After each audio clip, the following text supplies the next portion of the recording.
It's a 4th of July white party.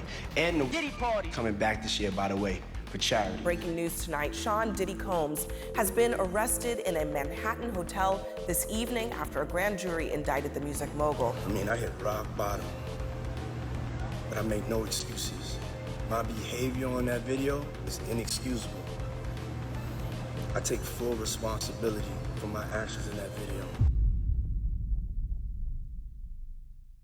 Well, they finally got him. P. Diddy has been diddled by law enforcement. P. Diddy has been indicted more times than the average PvP experience in Dark Souls 1. He's been done for racketeering conspiracy, transportation to engage in prostitution, trafficking of a certain kind. He even got his house raided by police, and they found loads of narcotics, but more comedically, 1,000 bottles of baby oil and various other freak-off supplies. You're going to be hearing the word freak-off a lot, by the way. Scholars are still trying to determine what the word freak-off actually means. It's almost like a TikTok news journalist trying to explain the most abhorrent sexual crimes you could imagine while trying to keep it advertiser-friendly. Could you imagine they just have the little lapel mic? P. Diddy reset the characters of 50 people, and then he had a freak-off in Roblox. If you don't know what Roblox is, it's a game that children play. I do like, because the meta on TikTok is to get a video to 1 minute to get like double the payout.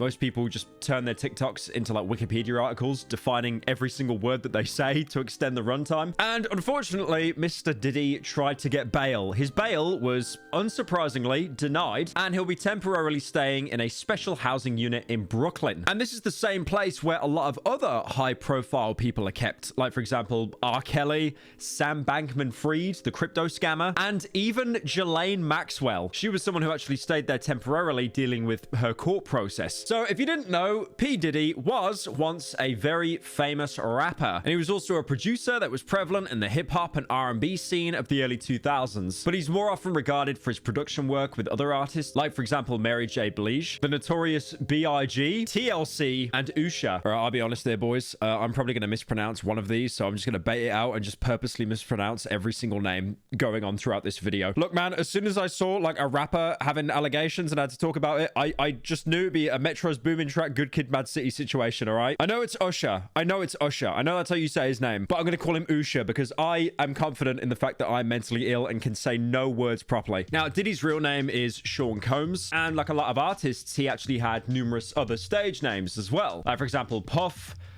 Daddy, P. Diddy. But despite having an amazing career, he did apparently a lot of naughty things behind the scenes, which really like tainted his career, and it caused him to be in a ton of legal trouble throughout the years. This isn't like a Golden Freddy jump scare. You're playing Five Nights at Freddy's and he just randomly appears and then crashes your game. This is something that's definitely been going on in the background for multiple years. He's been accused and connected with a lot of awful stuff. Now, some of these things go back as early as like 1991. He'd been through a lot of tough situations, like, for example, inciting a huge stampede that caused 9 people to be game ended. There was also a couple of really prolific shootings as well. He even beefed at one point with J. Cole, punched Drake, and even fought with the UCLA coach. That's because his son was going to school there and wanted him to be treated special. Then, starting in 2019, there was even more serious allegations, like, for example, catching heat for allegedly physically abusing his ex-girlfriend. That was Gina Hewen. And then that leads us to another situation with Cassie Ventura, where he was sued for not only raping her, but also physically abusing her. On top of that as well, intimidating her,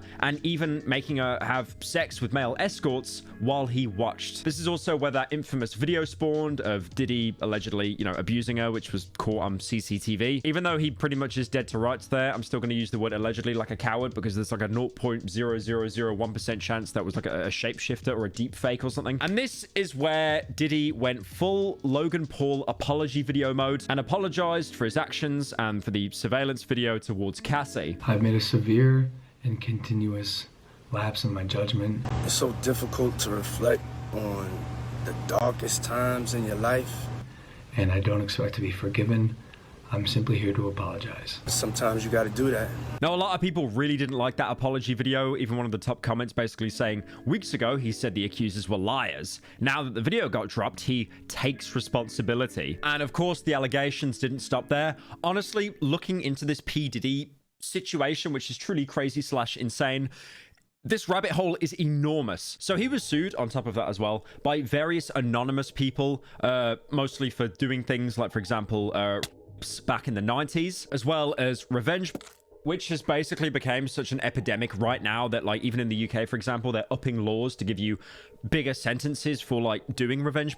And other lawsuits include P. Diddy allegedly a 17-year-old back in 2003. Even a producer from a recent Diddy album called The Love Album sued him for $30 million for sexual assault and misconduct, and apparently still even owes $50,000 for work on said album. So he was sued by then a sixth person for, can you guess it, sexual assault. This time the lawsuit was issued by a woman called Crystal McKinney. And then guess what, sir?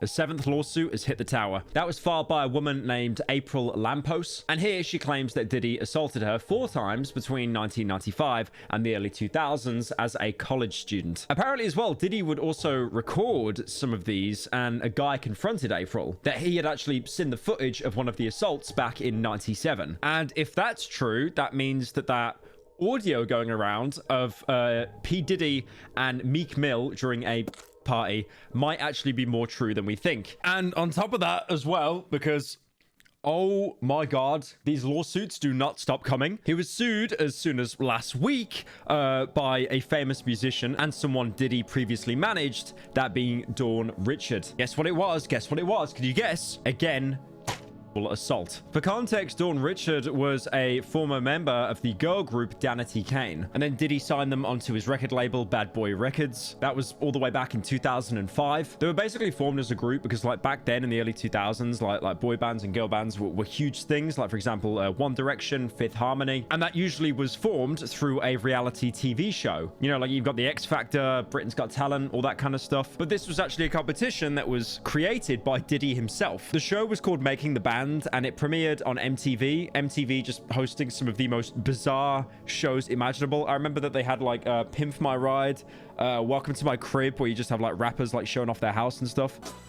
And this room right here is what I like to call the De La Casa's studio. By the way, with MTV Cribs, I know it's called MTV Cribs, not Welcome to My Crib, but that's kind of how everyone introduced the show when I watched it when I was like 5 years old or something. Apparently she claims that Diddy would basically show up in her dressing room completely unannounced, and then as well on top of that touching her butt and her breasts. He also apparently would not only ask for her to undress and slap her butt during meetings, and on top of that as well, Diddy would apparently conduct interviews in his underwear as well. I mean, there are loads of people in the celeb industry that do have great power and they definitely take advantage of it. I mean, a good example that always comes to mind for me is this clip of Louis Walsh, who is like a talent manager, and he was one of the hosts on, I believe it was X Factor or Britain's Got Talent, one of those shows, and he's on a talk show and he's sat next to this artist Mel B, and he's like grabbing her butt, and you can tell that she's like really uncomfortable with it, and he kind of only really shies away when he realizes, oh wait, that's gonna make me look bad. Oh, okay. But again, it's like he was doing this on a TV show. I'm not sure whether it was live or not, but like the balls, the gall to do something like that. Like you must genuinely feel like you're absolutely invincible if you could do something like that and not think, oh, this could get taken in a bad way. And here, apparently, as well, she witnessed how Diddy abused Cassie, including an instance where she visited his home and Diddy was abusing Cassie for the way she made his eggs. He also apparently deprived Dawn of any food, any sleep, to the point that she lost a substantial amount of weight and was diagnosed with anemia and joint stiffness from various sprains and infections, probably again due to being so underweight. Like, again, if it was 1 or 2 allegations, you might think, oh, where's the proof? This is just he said, she said. But like when you have like such an overwhelming amount of evidence and amount of people coming forward, it's insane. Diddy has an aura, right? Quite, you know, you see these people on TikTok and it's like, ooh, I've got aura, guys. I've got aura. Diddy has the most negative aura imaginable. I'm pretty sure if you got like one of those javelin missiles from Modern Warfare and fired it in the air, the negative aura would make it land on P. Diddy's forehead without even having a lock on. The aura situation actually got so bad that it affected places overseas. Like, for example, the Japanese pop duo Puffy. And P. Diddy didn't like that very much and wanted to sue sue them, so they changed their name from Puffy to something else. And that was only when performing in America as well. And that actually might ring a bell if you watched Cartoon Network as a kid, because they had a pretty big series over there called Hi Hi Puffy Amiyumi. They're also known for doing various like intros to kids shows, like for example Teen Titans Go. And then when they started developing an American fan base, that's when Diddy hit them with the lawsuit. It was basically a cease and desist demanding that they change their name. So across the world they're known as Puffy, but in America they're known as Puffy Amiyumi. And that of course is because Diddy, one of his stage names, was Puff Daddy. So again, like Puffy, Puff Daddy.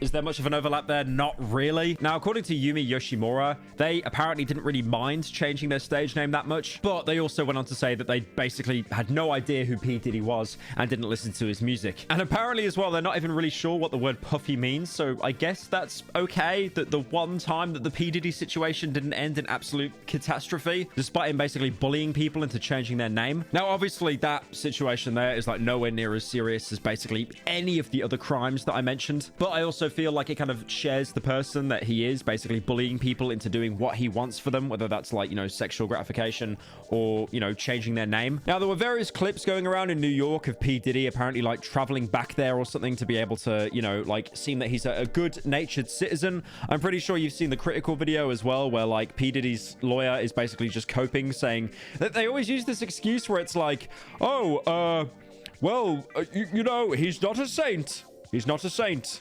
He's just an average Joe. And again, this situation with P. Diddy, the previous one with R. Kelly, it really does make you think like how many, you know, celebrities and billionaires are just absolutely corrupt. Now, one thing I did want to look into as well, Critical made a remark on a stream that apparently one of the biggest haters that Diddy had his entire career was 50 Cent, making some bizarre remark about like there's no seat on his bike. 50 Cent has been like, I would say, an elite level hater of P. Diddy for quite a while.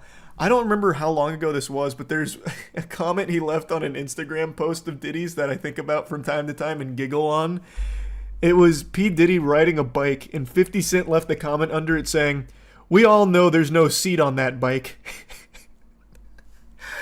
That shit, like, I was grabbing my belly when I first read that one. I thought that was so good. Now, 50 Cent has some god tier takes. This is the kind of stuff your employer wishes they could find so they could deny you the job. I mean, for example, I just looked at Kanye page. What the fuck kind of spaced out tweets are those? Fuck that. I ain't ever looking at that shit again. I might jerk off. It depends on if I feel I deserve it. I love me very much. I'll do anything for me. Oh man, it doesn't end there. If you're a stripper and you have a low self-esteem, it's probably because you're fat and ugly. I suggest you kill yourself. Dude, bring him back, man. Like, he's not dead, but like that era of Twitter is gone. Now it's all like quote tweet Andy's trying to make $50 a month. If you're a man and you're over 25 and you don't eat pussy, kill yourself, damn it. The world will be a better place, lol. Now, 50 did end up doing another snide. He posted a picture with Drew Barrymore yesterday saying, "Here I am keeping good company with the Drew Barrymore show, and I don't have 1,000 bottles of lube at the house." I found the tweet that Critical was talking about as well. P. Diddy riding his bike, and then you got 50 Cent saying, "You know, there ain't no seat on that bike."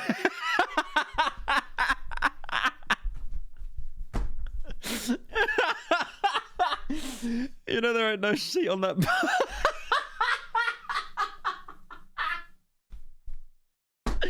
I don't even get the bit. Is it saying that he's sitting on like a dildo or something? Like, I don't get it. It's just the way, like, I just imagine him typing that, like, just so snide. Like,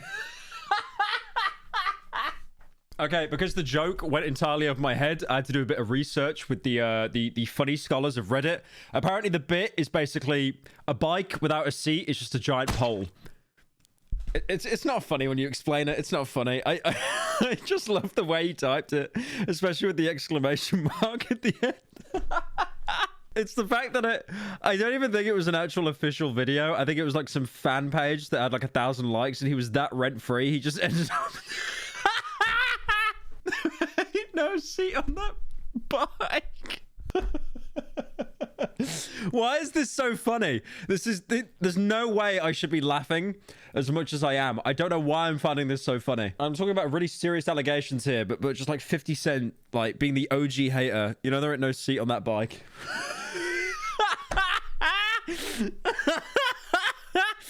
There ain't no seat on that. It's just such obscure rent. Like,